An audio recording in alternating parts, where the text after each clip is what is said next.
तो हेलो विद्यार्थियों, आप लोग कैसे हैं। हम आपकी तैयारी के लिए फिर से आपके लिए नई वीडियो लेकर आए हैं। अगर आपको वीडियो अच्छा लगता है तो जरूर लाइक सब्सक्राइब शेयर करें, जिससे पढ़ने वाले विद्यार्थियों के पास यह जानकारी आप पहुंच सके और वो अपनी तैयारी को बेहतर बना सकें और अपना एक शीट पक्का कर सकें। SSGD 2022, 23, 24, 25 कंटिन्यू भर्ती दे रहा है और 2025 में एग्जाम होना है। फरवरी स्टार्ट हो जाएगा। आपके पास दिसंबर पूरा और जनवरी 2 ही महीने बचे हैं। 2 महीने को आपको पूरा जी जान झोंक के पढ़ना है, ठीक है। तो हम आपको 21 फरवरी 2024 का शिफ्ट नंबर चौथे के PYQ हम GKGS के प्रश्न हल करवा रहे हैं। आपको प्रश्नों को देखना, समझना है, पढ़ना है, उन्हें याद करना है और उससे संबंधित जानकारी आपको ऐड करके पढ़ना पड़ेगा, जिससे अगर उससे संबंधित कोई प्रश्न आता तो आराम से आप बना सकते हो। चलिए, पहला प्रश्न आपकी स्क्रीन पर दिखाई दे रहा है। भारतीय संविधान के निम्नलिखित में से कौन सा अनुच्छेद भारतीय संसद, संसद तो जानते हैं आप लोग, ठीक है। संसद की जानकारी हमें आर्टिकल नंबर कहाँ से कहाँ तक मिलती है इसके बारे में बात कर रहा है, ठीक है। और रही बात विद्यार्थियों, मैंने आपको GKGS के पोर्शन में प्लेलिस्ट में जाके आप देख सकते हैं। GKGS वाले में अगर आप संविधान वाले में जाके देखेंगे तो आपको अनुच्छेदों का भाग, अनुच्छेद और किस अनुच्छेद में कौन से भाग में कहाँ से कहाँ तक अनुच्छेद आता है सब पढ़ा चुका हूँ। आप वहाँ देखिए संविधान वाले प्लेलिस्ट में। अगर आप SSGD तैयारी करना चाह रहे हैं तो हमारे SSGD वाले PYQ 2023-24 वाले प्लेलिस्ट में जाके आप लोग हमारे SSGD संबंधित समस्त पिछले ईयर के प्रश्नों का सॉल्यूशन देख सकते हैं, समझ सकते हैं कि एग्जाम में किस प्रकार प्रश्न चलिए। तो 79 से 122 के बीच में आपको संसद से संबंधित जानकारी मिलेगी, ठीक है। और यहाँ पर आप पता होनी चाहिए संसद, ठीक है। पहला प्रश्न आप बन जाना चाहिए। चलिए अगला प्रश्न देखते हैं हम आपके लिए। अब भारत की व्यावसायिक बैंकों के बारे में निम्नलिखित में से कौन सा कथन है, उसको पढ़ना, ठीक है। पढ़िए। अब पहला ऑप्शन देखते हैं। व्यावसायिक बैंक दूसरे प्रकार के संस्थान है जो द्रव्य निर्माण अर्थव्यवस्था का एक भाग। सही बात है। अर्थव्यवस्था निर्माण में बहुत महत्वपूर्ण भूमिका निभाते व्यावसायिक बैंक। व्यावसायिक बैंक अधिकांश व्यवसाय के लिए ऋण देते हैं, ठीक है, सही बात है। वे जनता से जमा स्वीकार करते हैं, ये भी सही बात है कि नहीं। कोई भी बैंक को भाई जनता से स्वीकार तो करेगा, उसके बाद उसके एक भाग को उन लोगों को उधार देता जो लेना चाहते हैं, है कि नहीं। बैंक उधार लेते हो आप मन से, अपने उसके पास पैसे नहीं है, वो जो व्यक्ति जमा करते हैं पैसे, उन्हीं पैसों का एक हिस्सा को वो उधार देता है, ठीक है। अब यहाँ मैं कह रहा है गलत कथन को पहचानिए। क्या गलत कथन? केवल बी गलत है, केवल ए गलत है, ना तो ए और ना ही बी गलत है। सही तो कह रहा है, दोनों गलत है नहीं। पहली बात, दोनों ही ऑप्शन आपके ए और बी बिल्कुल सत्य है, क्योंकि सही जानकारी दे रहे हैं। तो हम कहेंगे ना तो ए ना ही बी गलत है। चलिए, इस प्रकार आप हल करना था इस प्रश्न का। चलिए, कुछ प्रश्न बार बार रिपीट हो रहे हैं विद्यार्थी, याद रखें। जैसे भारत में कृषि उत्पादन बढ़ाने के लिए सदाबहार क्रांति शब्द किसने गढ़ा, ठीक है।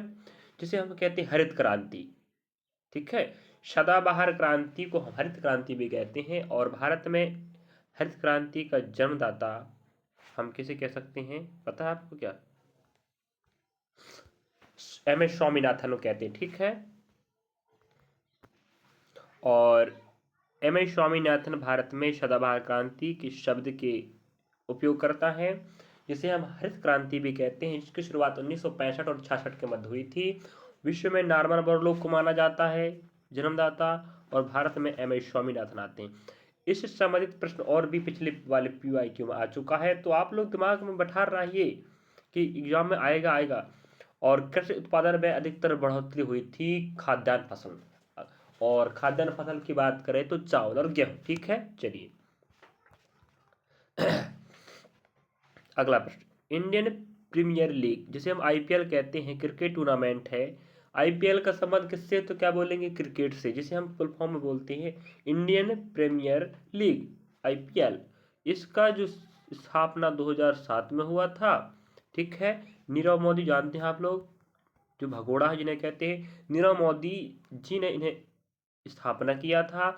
और पहला संस्करण 2008 में हुआ था। और IPL का आयोजन हर साल प्रतिवर्ष होता है, और शुरुआत पहला संस्करण 2008 में, स्थापना 2007 में नीरव मोदी ने किए थे। और आईपीएल के समस्त खिलाड़ी की बोली लगती है और उन्हें बोली लगा के गेम मैच खेला जाता है। तो आप कमेंट बॉक्स में बताएंगे अभी तक का आईपीएल में सबसे महंगा खिलाड़ी कौन है।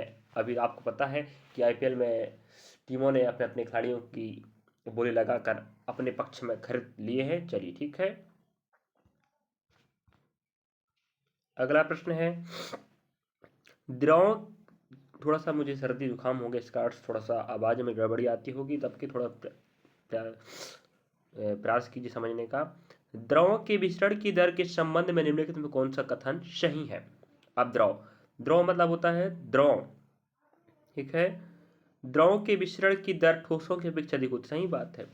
जैसे बात करें अगर किसी लोहा को पिघला दिया जाए और किसी पानी की बात करें, ठीक है, तो अगर हम ज़मीन पर अगर अब रखते हैं तो पहले कौन, जैसे यहाँ मैंने एक लोहा की बूंद यहाँ ज़मीन पर रखा और एक पानी की बूंद, तो पहले द्रव वाला भाग, पानी वाला भागेगा, लोहा वाला बहुत हल्का सा ही खिसकेगा। तो अपने स्थान परिवर्तन को ही मिश्रण कहते हैं, विसरण, ठीक है। तो सही बात है, द्रव की अधिक होती ठोस की तुलना में। दूसरी बात, यह इस तथ्य के कारण है कि द्रव अवस्था में कण स्वतंत्र रूप से गति करते हैं, सही बात है। द्रव अवस्था में कणों की गति स्वतंत्र होती है हल्की सी, इस कारण से वो जल्दी विसरण कर लेते हैं। ठोसों में कणों की अवस्था कणों की अपेक्षा द्रव कणों के बीच से स्थान अधिक होता है, सही बात। ठोस में विसरण इसलिए कम होता है क्योंकि जो ठोस होते हैं उनके बीच कण होते हैं बिल्कुल पास पास होते हैं, और द्रव में क्या होता है कण दूर दूर होते हैं, इस कारण विसरण आराम से कर सकते हैं। तो दोनों ए, पहला और दूसरा दोनों ही कथन क्या है, बिल्कुल सत्य है। तो आपका ये है साइंस का पोर्शन था विद्यार्थी, ठीक है। तो बहुत शानदार तरीके से हम प्रयास कर रहे हैं आप बताने का। चलिए अगला प्रश्न क्रमांक हम देखते हैं, छठवां, फिर वही बात कर रहे हैं हम। आप लोग प्रश्नों को डिग्री की समझिए कि टॉपिक कौन कौन से आ रहे हैं, खेल आ रहा है, साहित्य आ रही है, नृत्य आ रहे हैं, या वादन आ रहे हैं, वादक आ रहे हैं, ठीक है। चलिए, भारत पहली बार क्रिकेट विश्व कप कब जीता, इसका तो आपको पता ही होगा, 1983 में, ठीक है। भारत क्रिकेट कब जीता कहा जाए तो आप क्या बोलेंगे, पहला विश्व कप 1983 में जीता था। और कमेंट बॉक्स में आप लोग बताएंगे भारत अभी तक कितने बार विश्व कप टूर्नामेंट जीत चुका है क्रिकेट का, ठीक है। पहली बार 1983, अगली बार कब आपकी जिम्मेदारी है बताने की, ऑप्शन आपके पास नहीं है, आप कमेंट बॉक्स जरूर बताएंगे, ठीक है। चलिए, और विद्यार्थी याद रखेंगे क्रिकेट से संबंधित प्रश्न तो आता ही आता है, ठीक है। निम्नलिखित में से कौन अंग बंगाल आंदोलन जुड़ा था। अब जी आंदोलन से संबंधित प्रश्न भी आता है, कुछ समाज से संबंधित प्रश्न आते हैं, संस्थापक आ जाते हैं ना, ये सत्यशोधक समाज, ज्योतिबा फुले, इस प्रकार से प्रश्न बनते रहते हैं। तो हमें प्रश्नों को ये मत सोचिए कि जो प्रश्न एक बार आ चुका वो नहीं आएगा, ऐसा नहीं है। उसी जैसा प्रश्न या उससे थोड़ा सा बदलाव करके या उससे रिलेटिव प्रश्न जरूर आएगा। तो हेनरी यंग आंदोलन, अंग बंगाल आंदोलन से हमारे ऑप्शन नंबर चौथे हेनरी डेरोजियो जुड़े, ठीक है। चलिए अगला प्रश्न क्रमांक 8वां देखते हैं। भारतीय संविधान का निम्नलिखित में से कौन सा अनुच्छेद मौलिक कर्तव्यों से संबंधित है। तो हमें समझ में आ रहा है संविधान से भी प्रश्न बन रहे हैं। तो मौलिक कर्तव्यों की जानकारी अनुच्छेद 51 का या ए में मिलती है, और मैंने आप जाके देख सकते हैं संविधान वाले प्ले लिस्ट में, वहाँ हम पढ़ा चुके हैं भाग, और कुछ भाग में कौन कौन से अनुच्छेद आते हैं या उससे संबंधित जो भी जानकारी है आप वहाँ जाके वीडियो में देख सकते हैं, ठीक है। भाग, अनुच्छेद वाला और अनुसूची वाले संविधान के प्ले लिस्ट में, ठीक है। चलिए, तो आप पता होनी चाहिए मौलिक कर्तव्यों का जो उल्लेख मिलता है अनुच्छेद 51 ए में मिलता है, ठीक है, याद रखेंगे, अगली बार प्रश्न बन सकता है। नेक्स्ट, निम्नलिखित में से किस राज्य की सरकार ने आदिवासी गांवों को मुख्य सड़कों से जोड़ने के लिए भगवान बिरसा मुंडा जोड़ रास्ते योजना चलाया। जैसे आप पता है कि आदिवासी गांवों में सड़कें नहीं होती हैं, अधिकांश आदिवासी इलाके जो लोग हैं जंगलों की तरह निवास करते हैं, आजकल तो जंगलों से वनों से होते हुए वो शहरों की ओर प्रस्थान कर रहे हैं रोजगार की तलाश में। बट कुछ गांव ऐसे भी हैं जहां लोग वहीं खेती किसानी करते हैं, वहीं बसे हैं, तो उन्हें आने जाने की आवागमन के लिए सड़कें बनाने के लिए भगवान बिरसा मुंडा, तो भगवान बिरसा मुंडा तो आप जानते होंगे, ठीक है, जो आदिवासियों के मसीहा या भगवान कहलाते हैं, तो उन्हीं के नाम पर योजना चलाया गया है। तो इस योजना का उद्देश्य है आदिवासी गांवों को आपस में सड़कों के माध्यम जोड़ना, आवागमन को सही करना। तो हरियाणा, पश्चिम बंगाल, बिहार और महाराष्ट्र, तो आंसर आएगा आपका महाराष्ट्र। महाराष्ट्र सरकार ने क्या किया है, आदिवासियों गांवों को जोड़ने के लिए बिरसा मुंडा जोड़ राष्ट्रीय का योजना चालू किया है।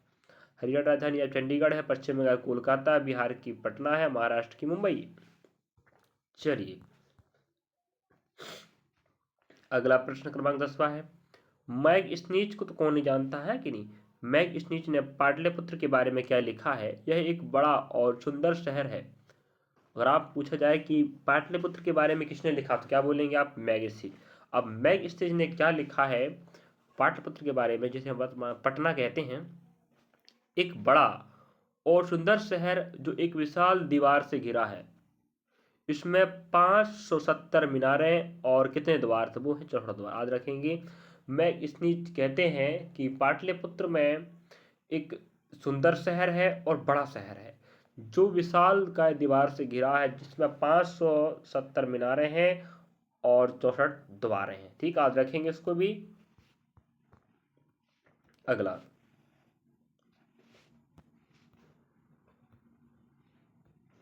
अक्टूबर 2022 में न्यायमूर्ति खालिस्तान को भारत सरकार द्वारा गैर कानून गतिविधि रोकथाम न्यायाधिकरण में के पीठासीन अधिकारी के रूप में नियुक्त किया गया। तो वो कौन है, दिनेश कुमार। ठीक है, तो यह करंट अफेयर का प्रश्न है। चलिए अगला प्रश्न देख सकते हैं आप लोग, निम्नलिखित में से खालिस्तान उच्चतम साक्षरता 2011 की गणना, मैं बार बार बोल रहा हूँ 2011 गणना से प्रश्न पूछ रहा है, बार बार पूछ रहा है। हर शिफ्ट में देखिए पूछा ही पूछा। 2024 एग्जाम का PYQ हल करवा रहे हैं। अगर आप PDF चाहिए तो आप हमारे व्हाट्सएप ग्रुप में जुड़ सकते हैं, ज़्यादातर डिस्क्रिप्शन बॉक्स पे लिंक दे देंगे व्हाट्सएप का, तो वहाँ पर आप जुड़कर हम आपके पास सेंड कर देंगे। ठीक है, या आप हमारे व्हाट्सएप ग्रुप पर नंबर सेंड कर सकते हैं, ग्रुप में जुड़ने के बाद हम व्हाट्सएप के माध्यम से आपको सेंड कर सकते हैं। तो 2011 गणना के अनुसार केंद्र शासित प्रदेश, राज्य या केंद्र शासित प्रदेश है जिसकी उच्च साक्षरता दर है, तो वो आपका लक्षद्वीप है। ठीक है, लक्षद्वीप का उच्च साक्षरता दर 2011 की गणना के अनुसार, ऑप्शन के अकॉर्डिंग बात कर रहे हैं, बिहार की राजधानी पटना है और बिहार सबसे कम साक्षरता वाला राज्य है। सबसे अधिक साक्षरता वाला राज्य केरल है, सबसे कम बिहार है, बिहार की राजधानी पटना है। और राजस्थान का क्रमांक दूसरे स्थान पे आता है साक्षरता में, राज्य की बात कर रहे हैं। ठीक है, पहला राज्य केरल, दूसरा राजस्थान है और सबसे कम बिहार में है। और राजस्थान की राजधानी जयपुर, जिसे हम पिंक सिटी कहते हैं। गोवा की राजधानी पणजी है। चलिए, लक्षद्वीप की कावरती राजधानी रहेगा। राजधानियों को भी याद करना, विद्यार्थी याद रखें। अगला प्रश्न इसमें पर देख सकते हैं आप लोग, एक समान फ्री स्टाइल कुश्ती मुकाबले में 3-3 मिनट की खालिस्तान अवधि में विभाजित किया जाता है। इसके बीच 30-30 सेकेंड का ब्रेक होता है, तो वो होता है 2 भागों में। ठीक है, 2 अवधि में विभाजित होता है। मतलब जो एक समान फ्री स्टाइल कुश्ती होता है, जो ओलंपिक में फ्री स्टाइल शब्द का उपयोग कुश्ती में होता है और ओलंपिक खेलों में होता है। ठीक है, तो इसमें 3-3 मिनट की 2 अवधियों में विभाजित किया जाता है मैच को, याद रखेंगे इसको।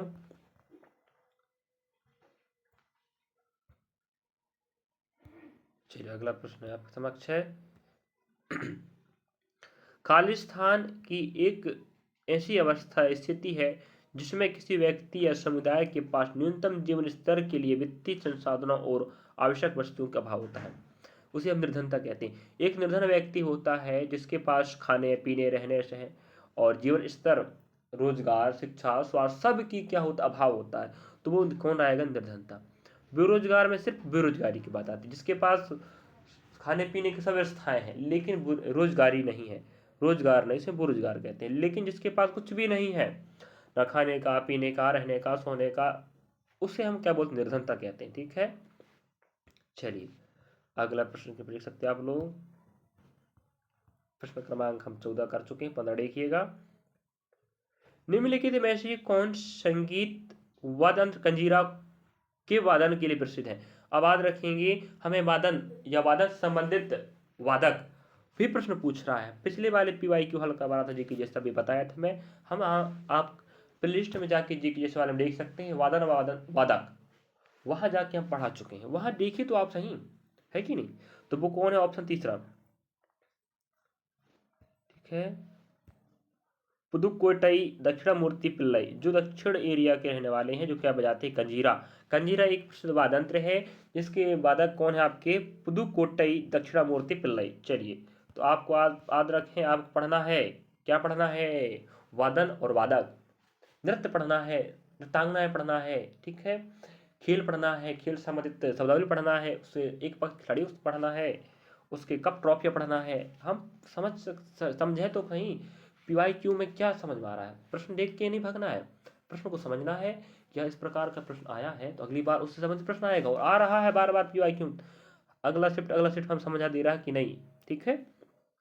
मई 2023 में कर्नाटक में पुलिस महानिदेशक प्रवीण सूद को CBI का महानिदेशक बनाया गया था। तो कर्नाटक पुलिस के महानिदेशक थे, उन्हें क्या बनाया गया था, CBI का निदेशक, ठीक, याद रखेंगे। Central bureau of investigation CBI तो आप जानते होंगे, ठीक है। चलिए, अगला प्रश्न क्रमांक, पूंजीवादी समाज में उत्पादित वस्तुओं के लोगों के बीच खालिस्तान वितरित किया जाता है। लोगों को क्या चाहिए इसके आधार पर नहीं, बल्कि क्रय शक्ति के आधार पर। अब देखिए, पूंजीवादी समाज, पूंजीवादी समाज मतलब होता है जिसके पास पूंजी धन दौलत है, उस समाज की बात कर रहा है। उत्पादित वस्तुओं को लोगों के बीच क्रय शक्ति के आधार पर वितरित किया जाता है, ये सही बात है, ठीक है। लोगों की आवश्यकता के आधार पर और क्रय शक्ति के आधार पर नहीं, क्रय शक्ति के आधार पर नहीं, लोगों को क्या चाहिए केवल इस आधार पर नहीं, तो वो क्या है, लोगों को क्या चाहिए इसके आधार पर नहीं, बल्कि क्रय शक्ति के आधार पर। तो ऑप्शन हमें चौथा सही लगा, ठीक है। चलिए, अगला प्रश्न देखते हैं इसमें हम। हाँ, फिर बता रहा हूँ, हॉर्नबिल महोत्सव के बारे में पिछले PYQ प्रश्न पूछ चुके हैं। और हम आपको बता दें, हमारा ऑफलाइन क्लास भी संचालित होता है, ऑनलाइन हम रिकॉर्डेड वीडियो के माध्यम से यूट्यूब में पढ़ाते हैं। अगर आप ऑफलाइन जुड़ना चाहते हैं तो ऑफलाइन भी जुड़ सकते हैं, ठीक है। अगर आपको PDF चाहिए या हमारे व्हाट्सएप ग्रुप में जुड़ना चाहते हैं तो आप हमारे इस दिए गए कॉन्टैक्ट या व्हाट्सएप लिंक पर जुड़ सकते हैं, जिससे आपके पास नवीनतम भर्ती जानकारियों मिल सके, एडमिट कार्ड, परीक्षाएं, कौन सी भर्ती आ रही है, जो भी जानकारी, ठीक है। सभी नवीनतम भर्ती परीक्षाओं की जानकारी मिलती रहेगी, पेपर कब होना है, कौन सी exam, SSC, bank, railway, NTPC, group D सबका। चलिए, तो हॉर्नबिल पर्व की बात करें, निम्नलिखित किस राज्य में मनाया जाता है, तो नागालैंड है, राजधानी कोहिमा है, और हॉर्नबिल महोत्सव है नागा जनजाति द्वारा मनाया जाता है, और 1 दिसंबर को आयोजन होता है, ठीक है। हॉर्नबिल महोत्सव याद रखेंगे, हॉर्नबिल महोत्सव को बार बार पूछ रहा है, 1 दिसंबर को मनाया जाता है, और नागालैंड के नागा जनजाति द्वारा मनाया जाता है। उन जनजातियों के अपने अस्तित्व को बनाए या बचाए रखने के लिए नागालैंड की सरकार खुद इस दिवस को आयोजन करती है, ठीक है। अगली बार पूछेगा तो बननी चाहिए। अगला, संरचनात्मक समायोजन नीतियों की शुरुआत के साथ 8वीं पंचवर्षीय योजना अंततः शुरू की गई थी, तो 8वीं पंच 1992 में है। तो आदरक विद्यार्थियों, पंचवर्षीय योजनाओं की जानकारी हमें बार बार पूछ रहा है, तो मैं प्रयास करूंगा पंचवर्षीय योजना हर शिफ्ट में देखा हूं मैंने, हम क्लास ऑफलाइन क्लास में भी सेटर लगवाते विद्यार्थियों, तो वहां पर भी हम देख सकते हैं कि PYQ प्रश्न भी हल करवाते हैं, तो उसमें हमें पंचवर्षीय योजना मिल जाता था। हम पंचवर्षीय योजना से संबंधित जानकारी वाला वीडियो अलग से बना देंगे ज़्यादा, तो 1951 से 1956 तक पहला गया था, तो हम यहाँ तो आप 12 बता नहीं सकते। अभी तक कुल 12 योजनाएं संचालित हुई हैं, याद रखेंगे। अगर आप पूछा लिया जाता है पहली कब हुई, पहली पूछ चुका है, 5वीं 6वीं पूछ चुका है, अभी 8वीं पूछ रहा है, एक बार कॉन्सेप्ट में 11वीं पूछा था, ठीक है। तो इस प्रकार आप बननी चाहिए, पहली बात है कि नहीं। तो हम 1951 से 1956 जाएगा, और कुल 12 योजनाएं चली, हम आपको अलग से वीडियो बना के पढ़ा देंगे। 19 प्रश्न हो चुके हैं, और पूछ रहा है ज़्यादा, तो आप लोग क्या कह सकते हैं, आप लोग पढ़ भी सकते हैं, इस बात नहीं है। ये इन PY के प्रश्नों से आप समझना है, एग्जाम में कौन सा प्रश्न आया है उस प्रश्न से संबंधित पूरा पूरा डाटा पढ़ लीजिए, फिर देखिए क्यों नहीं बनेगा जी के जैसा, आपको जरूर बनेगा। चलिए, अगला प्रश्न है, मध्य प्रदेश में ढोल की थाप पर विभिन्न अवसरों पर महिलाओं द्वारा निम्नलिखित में से कौन सा नृत्य किया जाता है। मटकी नृत्य है, और रऊफ आपका मध्य प्रदेश का नहीं, छत्तीसगढ़ और झारखंड का है, और मुंडारी आपका उड़ीसा का है, और भगोरी आपका मध्य प्रदेश का, और मटकी नृत्य भी कहाँ का, मध्य प्रदेश का। तो मध्य प्रदेश यह भारत का एक हृदय प्रदेश है, और जिसकी राजधानी भोपाल है, जिसे झीलों की नगरी भी कहा जाता है। और रही बात ये जानकारी जो हम आप PYQ प्रश्न हल करवा रहे हैं, जरूरी नहीं है यह आपके SGD में ही काम आए। SHGD, NTPC, group D, RPF, SI exam हो गया, कांस्टेबल और समस्त भर्ती परीक्षाओं में, चाहे SSC हो, चाहे बैंक हो, चाहे रेलवे हो, चाहे मध्य प्रदेश एग्जाम की बात हो, चाहे अदर स्टेट एग्जाम बात हो, GK GS तो सभी आपके लिए महत्वपूर्ण है। तो यह हम PYQ प्रश्न आपका 20 प्रश्न हल करवा चुके हैं व्याख्या सहित। अगर आपकी जिम्मेदारी बनती है अब इनको पढ़ना है और इनसे संबंधित और भी डिटेल आप लोग अब अन्य माध्यम से पढ़ सकते हैं। चलिए, थैंक यू, धन्यवाद। जय हिंद जय भारत। अगर आप नए हैं, वीडियो देख रहे हैं, वीडियो अच्छा लगे तो लाइक जरूर करें। आप लोग लाइक नहीं करते हैं, आपका लाइक्स या सब्सक्राइब से हमारा मनोबल बढ़ता है और हम बेहतर से बेहतर करने का प्रयास करते रहेंगे। चलिए, थैंक यू, धन्यवाद। आप मंजिल को पाना चाहते हैं तो ऐसे ही वीडियो देखने के लिए बने